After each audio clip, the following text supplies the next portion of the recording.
Hello everyone, welcome you all in our online learning platform Let's Study India। आज के इस video में हम माइक्रोफिलामेंट्स के बारे में डिस्कस करेंगे और इंटरमीडिएट फिलामेंट्स के बारे में डिस्कस करेंगे। इसके पहले वाले वीडियो में हमने माइक्रोट्यूब्यूल्स को कवर कर लिया है, तो जिसको भी देखना हो उसमें देखिए और चलिए स्टार्ट करते हैं। माइक्रोफिलामेंट क्या होता है?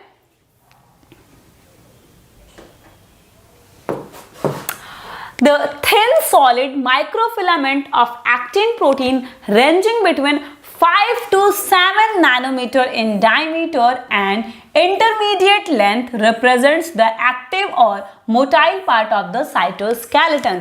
क्या कह रहा है? एक thin solid, पतला लेकिन सॉलिड। इसके पहले हम माइक्रोट्यूब्यूल्स की बात की तो वो कैसा था? हॉलो था। ठीक है, कैसा था? हॉलो था। ये कैसा है? थिन, मतलब पतला तो है but solid. Microfilaments of actin protein, जो एक्टिन प्रोटीन होता है, एक्टिन प्रोटीन का thin solid microfilament ranging between the 5 to 7 nanometres in diameter. इसके डायमीटर की बात करें तो इसका जो डायमीटर होता है वो 5 से 7 नैनोमीटर का होता है। एंड इंटरमीडिएट लेंथ, और एक इंटरमीडिएट सी लेंथ होती है, रिप्रेजेंटिंग द एक्टिव और motile part of the cytoskeleton. ये साइटोस्केलेटन के एक्टिव और जो मोटाइल पार्ट होता है उसको रिप्रेजेंट करता है। मतलब हमने कहा था साइटोस्केलेटन में तीन चीजें होती हैं। साइटोस्केलेटन तीन चीजों से मिलकर बना है, माइक्रोट्यूब्यूल्स, माइक्रोफिलामेंट और इंटरमीडिएट फिलामेंट से। तो इसका जो ये माइक्रोफिलामेंट है, ये माइक्रोफिलामेंट जो होता है ये एक्टिव और मोटाइल पार्ट साइटोस्केलेटन का होता है। साइटोस्केलेटन का एक्टिव और मोटाइल पार्ट कौन होता है? वो होता है माइक्रोफिलामेंट। ठीक, the microfilament generally distributed in the cortical region of the cell just beneath the plasma membrane। मान लीजिए कि ये कोई सेल है, इसकी ये प्लाज्मा मेम्ब्रेन, तो इसके जस्ट नीचे जो कॉर्टिकल रीजन होता है उसमें कौन प्रेजेंट होता है? उसमें ये माइक्रोफिलामेंट प्रेजेंट होता है। ठीक, The microfilament are generally present in those regions which are responsible for movement of microvilli। मतलब हमने कहा कि ये एक्टिव और मोटाइल पार्ट होता है, मतलब मूवमेंट जो कराना होता है इसी का काम है, ये मूवमेंट करा रहा है। तो ये माइक्रोफिलामेंट जनरली उस रीजन्स पे प्रेजेंट होता है which is responsible for movement of microvilli, जो माइक्रोविलाई के मूवमेंट्स के लिए रिस्पॉन्सिबल होता है। जैसे मान लीजिए माइक्रोविलाई है, इसको मूवमेंट्स करना है, इसके मूवमेंट के लिए रिस्पॉन्सिबल होता है। उसी रीजन पे कौन प्रेजेंट होता है? उसी रीजन पे माइक्रोफिलामेंट प्रेजेंट होता है। They appear to play a major role in cyclosis and amoeboid motion। ये क्या करता है? साइक्लोसिस और अमीबॉइड मोशन, जो अमीबॉइड मोशन ऐसे ऐसे वाला होता है, वो करने में क्या कराता है? ऐसा लगता है कि ये मेजर रोल प्ले करता है। तो मेन इसका हम देख रहे हैं। इसके पहले हमने देखा था माइक्रोट्यूब्यूल्स, वो जनरली क्या कर रहा था? स्ट्रेंथ और शेप दे रहा था। इस सेल को स्ट्रेंथ, शेप, एक डेफिनेट शेप और साइज का काम जो था वो कौन कर रहा था? माइक्रोट्यूब्यूल्स कर रहा था।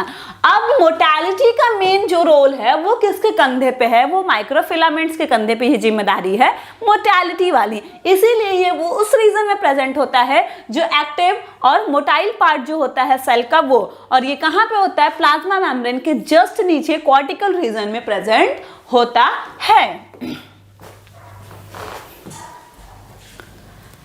With high voltage electron microscopy, a three-dimensional view of microfilament have been obtained।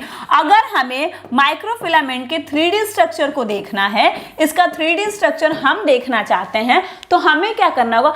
High voltage electron microscopy से जब हम देखेंगे तभी हम इसके 3D डायमेंशन, 3D इमेज को फाउंड कर सकते हैं। तभी हमको इसका 3D इमेज जो होगा वो मिलेगा।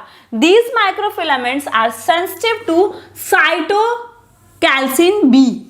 ये जो होता है माइक्रोफिलामेंट, ये बहुत सेंसिटिव होता है किसके लिए? साइटोकैल्सिन बी के लिए। और ये जो साइटोकैल्सिन बी है वो है क्या?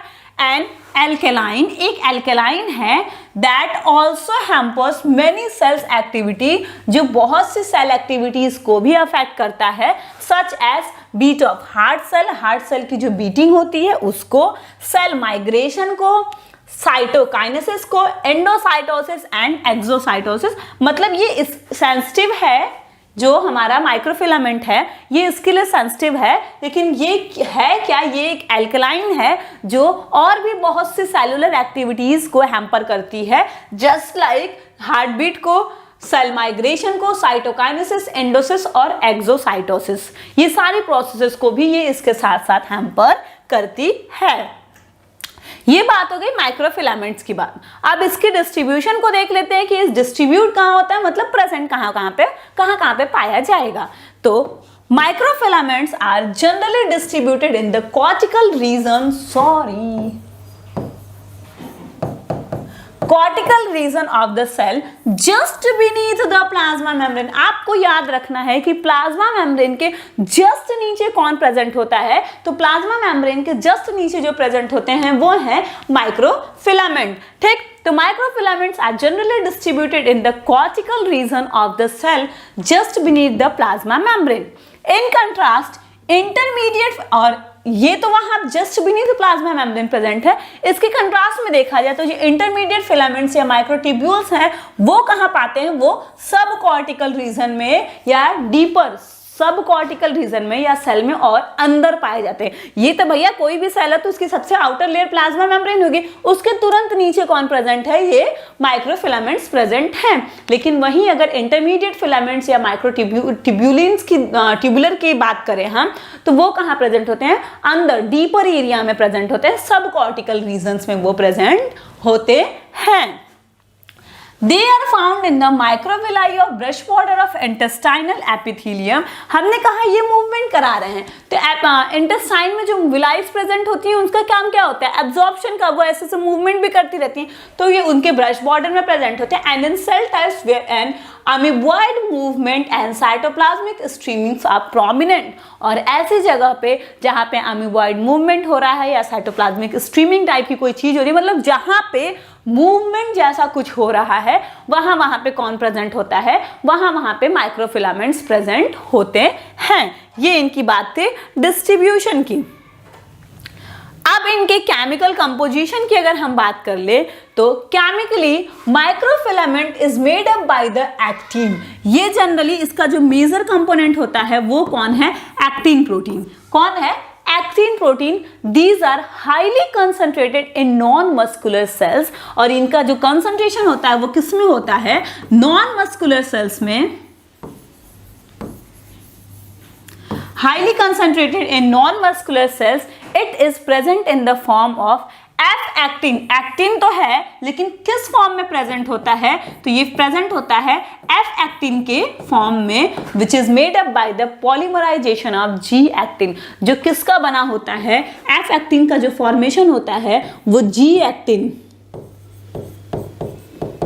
जी मतलब ग्लोबुलर, जो ग्लोबुलर एक्टिन प्रोटीन है, ग्लोबुलर एक्टिन प्रोटीन के पॉलीमराइजेशन से एफ एक्टिन बनता है, और ये एफ एक्टिन अल्टीमेटली क्या कराता है, माइक्रो फिलामेंट्स का फॉर्मेशन करता है। तो केमिकल कंपोजिशन की हमने बात किया तो इसका मेन कंपोनेंट एक्टिन है। इस एक्टिन में कौन सा एक्टिन, तो एफ एक्टिन। एफ एक्टिन कैसे बन रहा है, तो वो polymerisation of G actin, G actin के पॉलीमराइजेशन की वजह से बन रहा है। ठीक, देखिए इसको, इसका असेंबली। ठीक है, यहाँ पे एक एडीपी मॉलिक्यूल्स है, ये नेगेटिव एंड हो गया, ये पॉजिटिव एंड हो गया। ग्लोबुलर, मैंने कहा जी एक्टिन के पॉलीमराइजेशन से एफ एक्टिन का फॉर्मेशन हो रहा है, तो ये जी एक्टिन मॉलिक्यूल्स हैं, ये क्या करेंगी, आ रही हैं, जुड़ रही हैं, पॉलीमराइज हो रही हैं। G actin polymerise into long strand forming filamentous, मतलब एफ एक्टिन, और ये क्या बना दे रही है, एक एफ एक्टिन बना दे रही है, और इसी को हम क्या कहते हैं, माइक्रो फिलामेंट्स। ठीक है, इसी को हम क्या कह देते हैं फिर, माइक्रोफिलामेंट्स। इसके फंक्शन की बात कर ले, माइक्रोफिलामेंट्स के फंक्शन का क्या है, तो हमने कहा भाई मेन तो क्या है, जैसे माइक्रोट्यूब्यूल्स का मेन फंक्शन क्या था, सेल स्ट्रेंथ, सेल की साइज ये सारी चीजें डेटा है। उसी तरीके से इसका जो है microfilaments perform various function such as in movement of cell. Cell के मूवमेंट में कौन हेल्प करता है? माइक्रोफिलामेंट्स करते हैं। और दूसरा क्या है? Cell furrow formation. Cell furrow formation जो होता है उसमें भी कौन हेल्प करता है? उसमें भी हेल्प करता है माइक्रोफिलामेंट्स। दूसरा है cell migration during the embryonic development. अब एम्ब्रियोनिक डेवलपमेंट में क्या होता है? सेल्स जो होती हैं उनको जो एरिया बनाना होता है, जो ऑर्गन्स का फॉर्मेशन करना होता है, उधर माइग्रेट कर जाती हैं, तो वो भी एक तरीके का मूवमेंट ही है। तो कौन कराएगा? वो कराएगा माइक्रोफिलामेंट। कौन कराएगा? माइक्रोफिलामेंट। ठीक। Now the next is intermediate filament. क्या है? Intermediate filament. तो हम देखेंगे अब इंटरमीडिएट फिलामेंट्स के बारे में।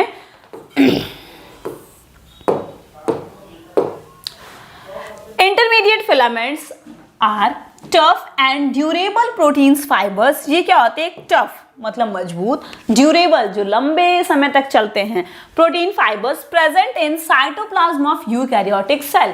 यूकैरियोटिक सेल के साइटोप्लाज्म में एक टफ ड्यूरेबल प्रोटीन्स प्रेजेंट होती हैं जिनको हम क्या कहते हैं? Intermediate filament. जिनको हम क्या नाम देते हैं? Intermediate filament. These filaments are 8 to 10 nanometre in diameter and it is present in between the thin and thick filament of muscles.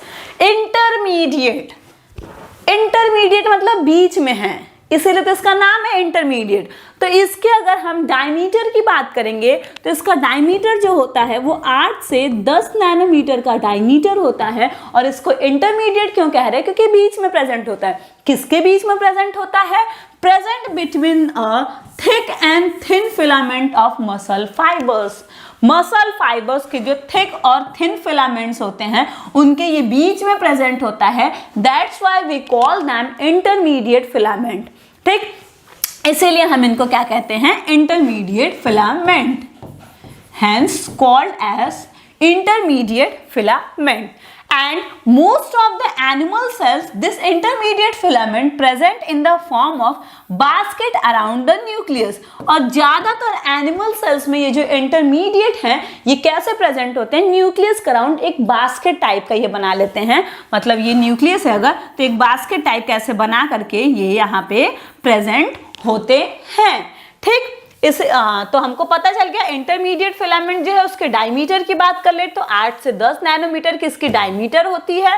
और ये क्या करते हैं कि थिन और थिक जो मसल फाइबर्स होते हैं उनके बीच में प्रेजेंट होते हैं, इसीलिए हम इनको क्या कह रहे हैं? इंटरमीडिएट फिलामेंट्स होते हैं। ये कैसे होते हैं? टफ ड्यूरेबल प्रोटीन्स होती हैं।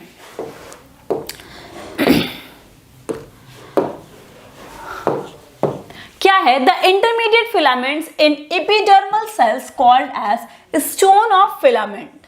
जो एपिडर्मल सेल के इंटरमीडिएट फिलामेंट्स होते हैं उनको हम कहते हैं stone of filament. Whereas the intermediate filament of nerve cells, जबकि जो नर्व सेल्स के इंटरमीडिएट फिलामेंट्स होते हैं उनको हम क्या कहते हैं?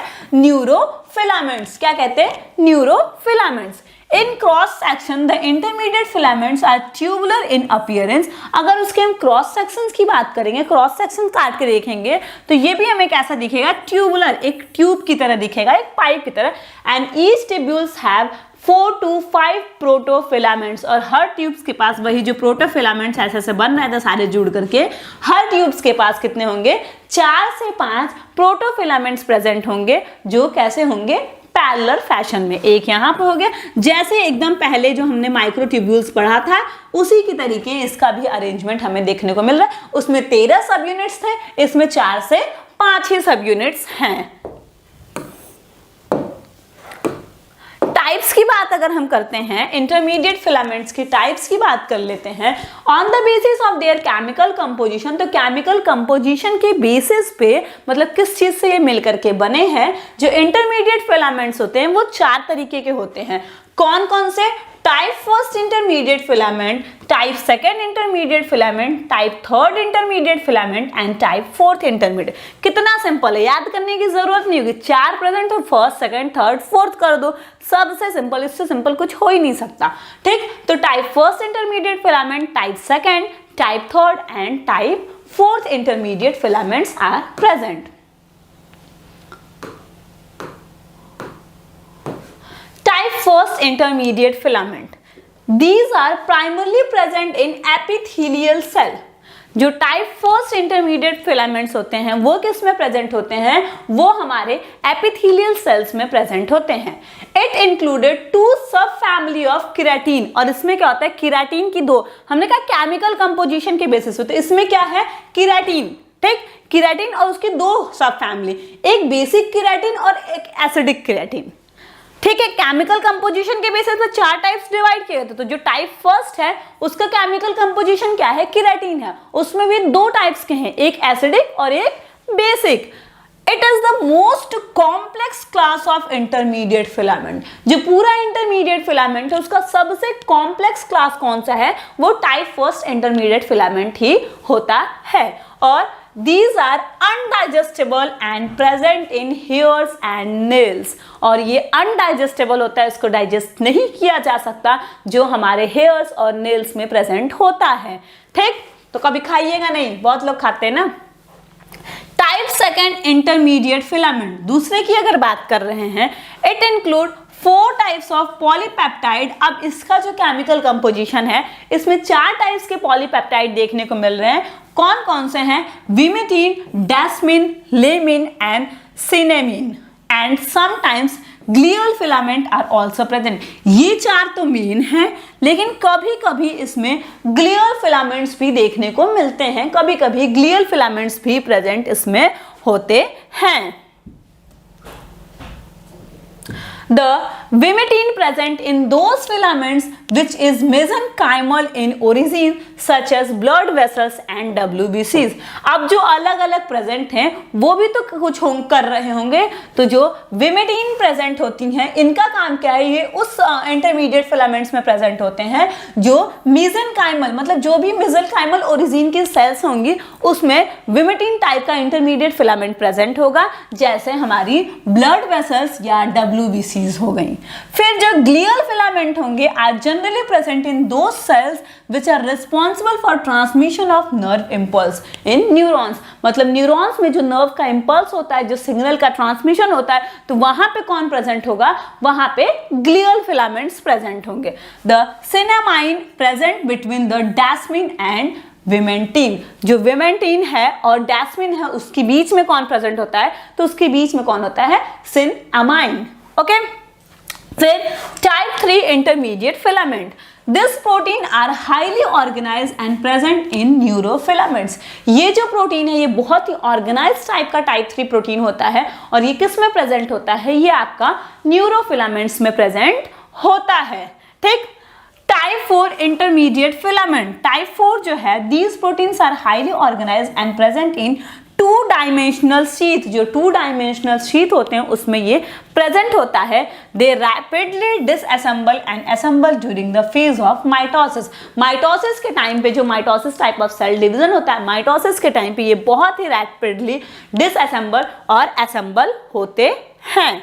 Then function of intermediate filament, तो इसका भी एक फंक्शन है, क्या है, it mainly perform the mechanical support to the cell and nucleus. ये सेल और न्यूक्लियस को मैकेनिकल सपोर्ट देता है। इस तरीके से हमारा साइटोस्केलेटन जो है वो खत्म होता है। मिलते हैं नेक्स्ट वीडियो में नेक्स्ट टॉपिक के साथ, तब तक के लिए stay safe and stay healthy. Thank you.